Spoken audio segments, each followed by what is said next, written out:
যখন বিশ্বনবী রাস্তার উপর দিয়ে হেঁটে যেত, মনে হয় কোরআন শরীফটা রাস্তার উপর দিয়ে হেঁটে হেঁটে যায়। কোরআনুল কারীম রাস্তা দিয়ে হেঁটে হেঁটে হচ্ছে যে এটা বিশ্বনবী নয়, এটা জীবন্ত কোরআন। পড়েন আল্লাহু আকবার। এজন্য এই নবীকে আল্লাহ এমন স্ট্যাটাস দিয়েছেন, পৃথিবীর কোন নবীকে তেমন স্ট্যাটাস দিয়েছে নাকি?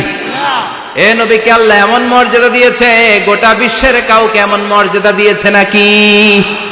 এমন কিছু গুণাবলী, ক্যারেক্টারিস্টিক্স আল্লাহ বিশ্ব নবীকে দিয়েছে, পৃথিবীর কোন নবীকে সেগুলো দেয় নাই। সুবহানাল্লাহ।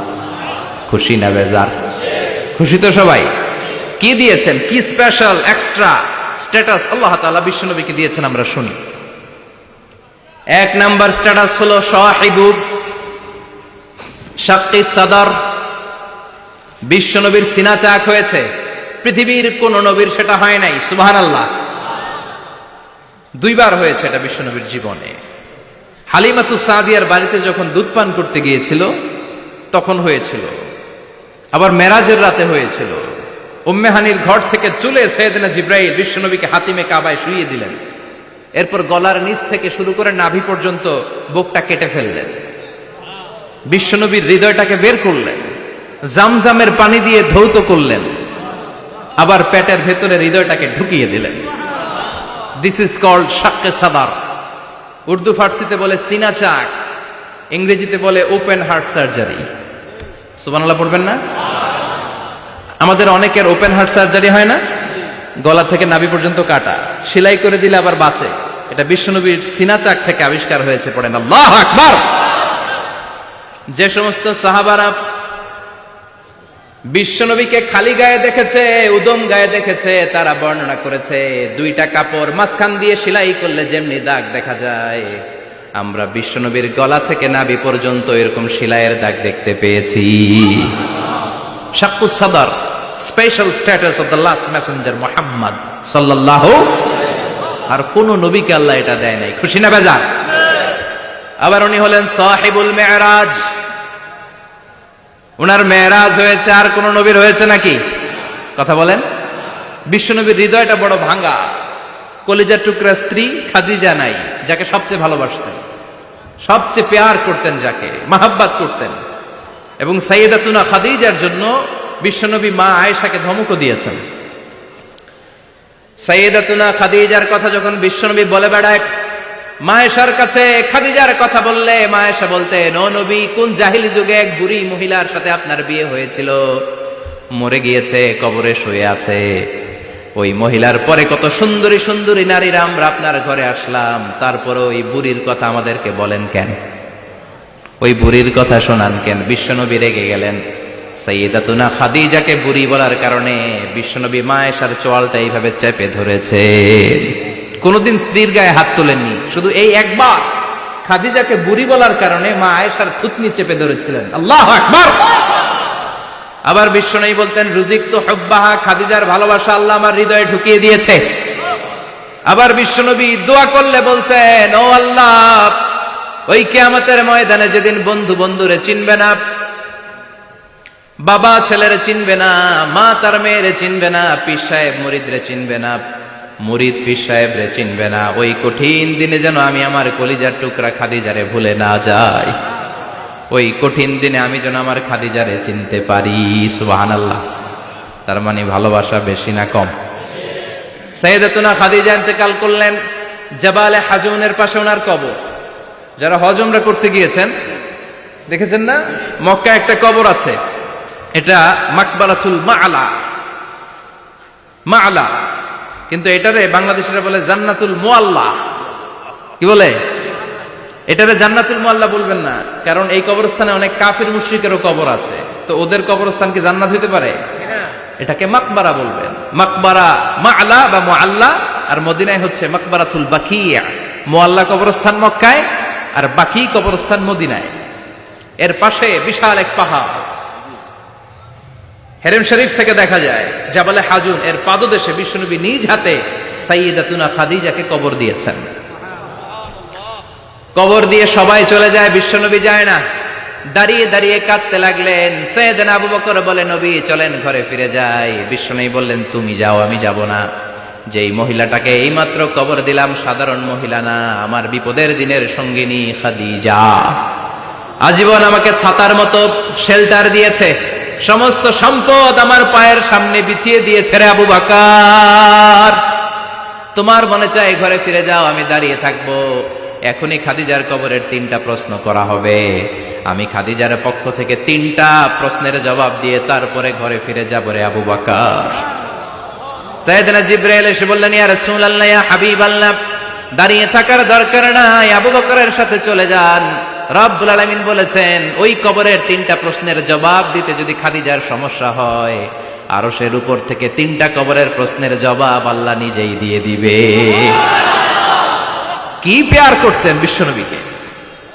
সাইয়েদাতুনা খাদিজা ইন্তেকাল করলেন, চাচা আবু তালেব ইন্তেকাল করলো। দাওয়াত দেওয়ার জন্য বিশ্বনবী ওই তায়েফের ময়দানে গেলেন। তায়েফের ছেলেরাও পাথর মেরে বিশ্বনবীর দেহটারে ঝাঁঝরা করে দিল। বলেন ঠিক কিনা? পাথরের আঘাতে ক্ষত বিক্ষত হয়ে সারা শরীর থেকে রক্ত ঝরে। হে রাসূল, তোমাকে ভুলি আমি কেমন করে? ঠিক কিনা? খাদিজা নাই, আবু তালেব নাই, তায়েফে যে মার খেয়ে আসলেন, অন্তরটা একেবারে ভাঙা, আর মন বসে না, কিচ্ছু ভাল লাগে না। বিশ্বনবীর মনের ভেতরে হাহাকার। বিশ্বনবীর মনে হলো, ডানে বায়ে দুনিয়ায় আমার মনে হয় কেউ নাই। বিশ্বনবী দুনিয়ায় বসে কষ্ট পায়, আরশের উপর থেকে এগুলো দেখে কে?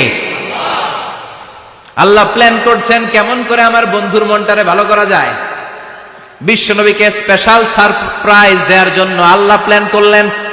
জিব্রাইল ডেকে বললেন, ও জিব্রাইল, আমার পেয়ারা নবীকে স্পেশাল সারপ্রাইজ দিব, কিন্তু এই সারপ্রাইজের গিফটটা তোমার হাত দিয়ে আমি দিতে চাই না, তুমি দিয়ে আসলে হবে না। আমার পেয়ারা নবীকে দুনিয়া থেকে টান দিয়ে আমার আরশের উপরে নিয়ে আসো।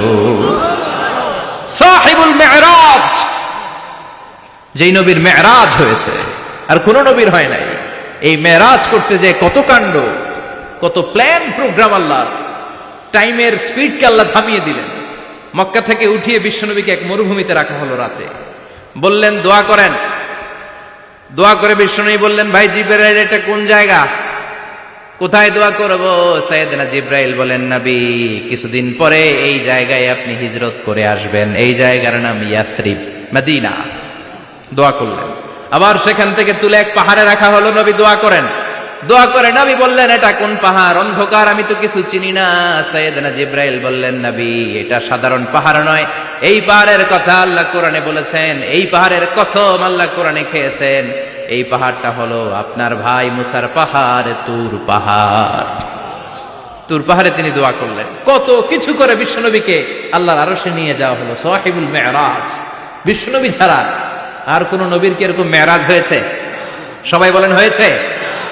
এরপর উনি হলেন সাহিবুস শাফা, শাফাতের মালিক। বিশ্বনবী ছাড়া কিয়ামতের ময়দানে কেউ আমাদের জন্য সুপারিশ করতে পারবে? পাগল হয়ে যাব আমরা। সূর্যটা মাথার কাছে, ক্ষুধায় তৃষ্ণায় জিহ্বাটা কুকুরের মতো বের হয়ে ঝুলতে থাকবে। মাথার মগজগুলো গলে গলে নাকের ছিদ্র দিয়ে, কানের ছিদ্র দিয়ে বেয়ে বেয়ে পড়তে থাকবে। বাবা ছেলের দেখলে দিবে দৌড়, বলবে চিনি না, ইয়া নাফসি, আল্লাহ আমারে বাঁচাও। ঠিক কিনা? পীর সাহেব মুরিদ রে বলবে চিনি না, মুরিদ পীর সাহেব রে বলবে চিনি না, ভাই ভাই রে চিনবে না। সব নবী আর সব উম্মতের একটাই জিকির, ইয়া নাফসি, ইয়া নাফসি। নবীও জিকির করে ইয়া নাফসি, উম্মতও জিকির করে। সবাই সাইয়েদনা আদম রে ধরবে। সাইয়েদনা আদম বলবে আমি পারবো না, নূহের কাছে যাও। সাইয়েদনা নূহ বলবে পারবো না। ইব্রাহিমের কাছে যাও। সাইয়েদনা ইব্রাহিম বলবে পারবো না। মুসা আলাইহিস সালামের কাছে যাও। মুসা আলাইহিস সালাম বলবেন পারবো না। ঈসা আলাইহিস সালামের কাছে যাও। সাইয়েদনা ঈসা আলাইহিস সালাম বলে এত জায়গায় ঘুরে লাভ নাই, জায়গা মতো যাও মিয়া, জায়গা মতো যাও। মাকামে মাহমুদে বিশ্বনবীকে সেজদায় পড়ে থাকতে দেখবা। ওই নবী ছাড়া আজকের এই ভয়ঙ্কর আমাদের সবার বিপদের দিন, এই বিপদের দিনে আল্লাহর সামনে দাঁড়িয়ে কথা বলার মতো সাহস আজকে কারো নাই। বিশ্বনবী কাঁদতে থাকবেন, সেজদায় পড়ে কাঁদবেন। সবার জিকির ইয়া নাফসি, ইয়া নাফসি। বিশ্বনবীর জিকির ইয়া উম্মতি। কাঁদতে কাঁদতে নবী আমার বেহুশ। সবাই বিশ্বনবীর চারদিকে দাঁড়িয়ে থাকবে গোল হয়ে। আমার নবী মাকামে মাহমুদে সিজদায় পড়ে থাকবে, বিশ্বনবীর কান্না দেখে আল্লাহর সহ্য হবে না। আল্লাহ বলবে, না নবী ইরফা রাসাক, মাথা উঠান, আর সইতে পারি না, সাল তোতা, এবার চান, কি লাগবে আপনার সব দেব। ওয়াশফা তুশাফা, যার জন্য সুপারিশ করবেন তাকেই জান্নাত দিয়ে দেব। বিশ্বনবী বলেন, লিকুল্লি নবিয়্যিন দাওয়া মুস্তাজাবা, সব নবীর দুনিয়াতে একটা স্পেশাল দোয়া ছিল, এটাকে বলে দাওয়া মুস্তাজাবা। এই দোয়াটা করলেই কবুল করে নিয়েছে কে? আল্লাহ। সব নবীর ওই দোয়াটা দুনিয়াতেই করেছেন, শুধুমাত্র কেবলমাত্র বিশ্বনবী তার স্পেশাল দোয়াটা আজ পর্যন্ত, এখন পর্যন্ত করে নাই। বিশ্বনবী বলেন, ওয়া ইন্নী আখতাবিউ দাওয়াতি শাফাআতান লি উম্মতি ইয়াউমাল কিয়ামাহ, আমি আমার দোয়াটা, আমি আমার স্পেশাল সাপ্লিকেশনটা কিয়ামতের দিন, কঠিন মুসিবতের কালে তোমরা যখন বিপদে পড়ে যাবা, আমার স্পেশাল দোয়াটা ওই দিন করে আমি তোমাদের সুপারিশ করে জান্নাতে পাঠায়া দেব।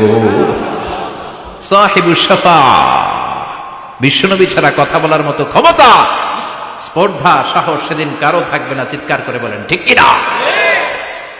আবার উনি সাহিবুল কাউসার, উনি কাউসারের মালিক, আল্লাহ ওনাকে কাউসার দিবেন। অন্য নবীদেরও দিছে না? কথা বলেন, কাউসার দিয়েছে। কি মজার পানি, আহলা মিনাল আসাল, মধুর চাইতেও মিষ্টি, সুইটার দেন হানি, মধুর চাইতেও মিষ্টি। আব্রাদু মিনাস সালজ, বরফের চাইতেও ঠান্ডা।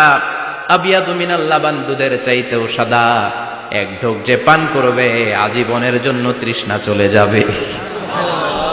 সাহিবুল কাউসার, তৃষ্ণার চোটে আমরা পাগল পারা হয়ে বিশ্বনবীর কাউসারের দরবারে যাব। বিশ্বনবী পেয়ালার মধ্যে করে করে আমাদেরকে কাউসার পিলাবেন। এই কাউসারের ক্ষমতাও রব্বুল আলামিন পৃথিবীর কোন নবীকে দেন নাই। সব নবীরাও বিশ্বনবীর কাছে চেয়ে চেয়ে কাউসার সেদিন খাবে। সুবহানাল্লাহ পড়বেন না?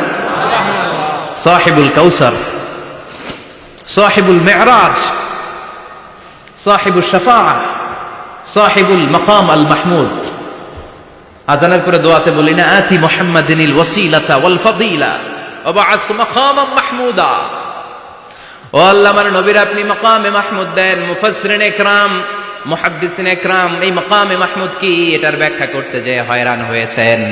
কেউ বলেছেন কিয়ামতের ময়দানে বিশাল একটা সিংহাসন, কেউ বলেছে জান্নাতের মধ্যে একটা সিংহাসন, কেউ বলেছে না না, আমার আল্লাহর আরশের পাশে স্পেশাল একটা জায়গা আছে, ওই জায়গাটার নাম হলো মাকামে মাহমুদ। ওখানে বিশ্বনবী বসবে। এই নবীর সাথে কারো স্ট্যাটাসের কোনো তুলনা চলে? কথা বলতে হবে। এই নবীরে গালি দিলে কলিজায় আগুন লাগে না? এই নবীর বিরুদ্ধে কথা বললে মুসলমান সইতে পারে?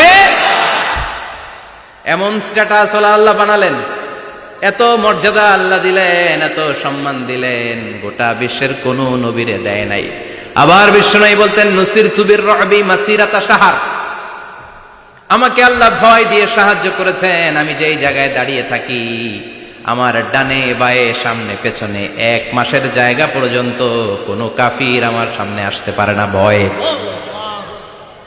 1 মাসের জায়গা পর্যন্ত কোনো কাফির যদি দাঁড়ায় থাকে, বিশ্বনবীর জন্য ভয়ে তার কলিজায় ধুকধুকানি শুরু হয়ে যায়।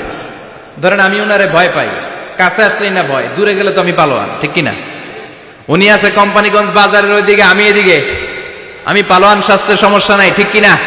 কারণ কাছে নাই। কিন্তু বিশ্বনবী এমন পাওয়ারফুল ছিলেন, কাছে আর দূরে কোনো কথা না, ডানে বায়ে সামনে পেছনে 1 মাসের দূরত্ব। এই লোকেশনের মধ্যে যদি কোনো কাফের মুশরিকের আন্ডা বাচ্চা থেকে থাকে, বিশ্বনবীর ব্যাপারে ভয় তাদের অন্তরের মধ্যে ঢুকিয়ে দেয় কে? এজন্য বিশ্বনবীর সাথে কারো মর্যাদার কোনো তুলনা চলে? বিশ্বনবী আমাদের মডেল।